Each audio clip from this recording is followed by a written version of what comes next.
All right, so today we're going to take a look at the first actual fighting that breaks out between the English troops and the colonists up in New England at places in Massachusetts called Lexington and Concord.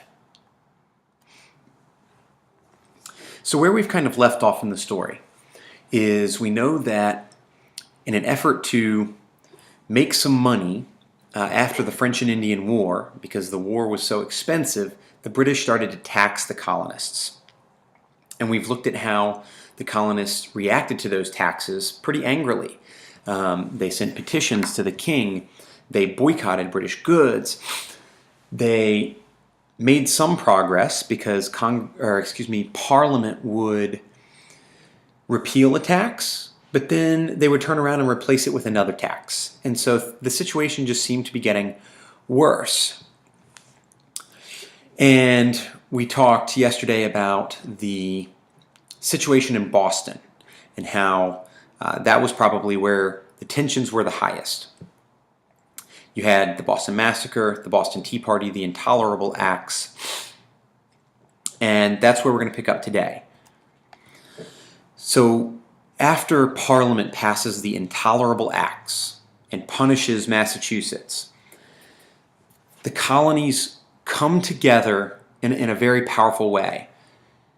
They came together in a group called the First Continental Congress, and 55 men from 12 of the different colonies met together in Philadelphia to decide how would they respond to these intolerable acts that Parliament passed. And they decided to do four main things. Number one, they decided we're going to boycott British goods again.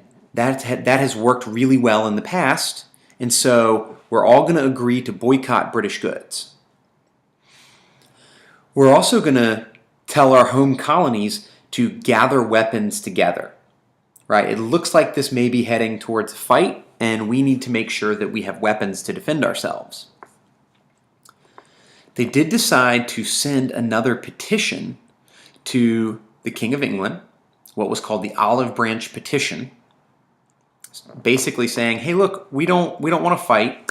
Can we come up with a peaceful solution? And the delegates decided we will meet again if things don't improve. So they said, you know, if things get worse or they're not getting any better, we'll meet again in the future.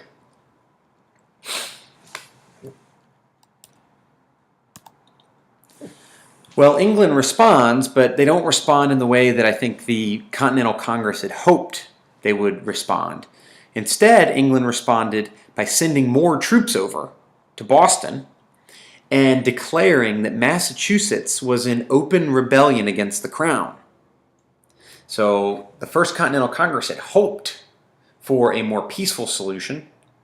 In response, Britain ramps up the temperature, ramps up the pressure, and sends more troops over. So in Massachusetts, towns started training their militias, gathering weapons and ammunition in preparation for a fight. And so the picture here is a good example of what we're talking about, right? Not a trained army, but average citizens, farmers and shopkeepers who came together and trained as a militia unit. And in Massachusetts, they called those units Minutemen because they were supposed to be ready to drop whatever they were doing, pick up their rifle, form together as a militia, and be ready to fight in a minute's notice. So the British find out a few things up in Massachusetts. They find out, number one, that the colonists have a really big supply of weapons in a town called Concord. And number two, they find out the Sons of Liberty, that patriot group that had been stirring up a lot of trouble, the same people who were responsible for dumping all the tea into the harbor, were going to be having a meeting in a town called Lexington. So the British see an opportunity. This is a chance for them to knock out two birds with one stone, so to speak. They could send out some troops, they could take all the colonists' weapons away from them, and they could arrest these ringleaders, these rebels that were part of the Sons of Liberty. So British troops leave Boston in the middle of the night, and they run into a colonial militia in Lexington.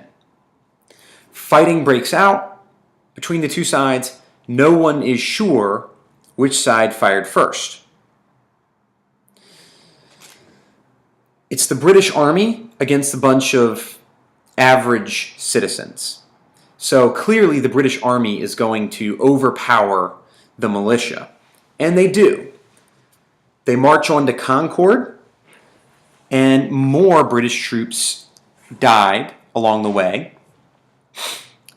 They turned around, went back to Boston, and the entire way back, the colonial militias were firing at the troops, sort of guerrilla warfare, hiding behind walls and hiding behind fences and taking shots at the British troops. And this was really, even though it was militarily a victory for the British, it was in a lot of ways a failure for the British. Riders, folks on horseback, including most famously Paul Revere, had been sent out ahead of time to warn the colonists. And because of that, the British troops weren't able to either capture the leaders of the Sons of Liberty or capture the weapons. So the British marched all the way out to Concord, got shot at along the way, marched all the way back, got shot at along the way, and didn't achieve any of their goals. So this is the first example of armed fighting between the two sides. And it's really going to push the colonists to figure out, all right, fighting has broken out. What does that mean? Are we still going to be British subjects, or are we going to cut the cord and declare ourselves to be independent from the British Empire?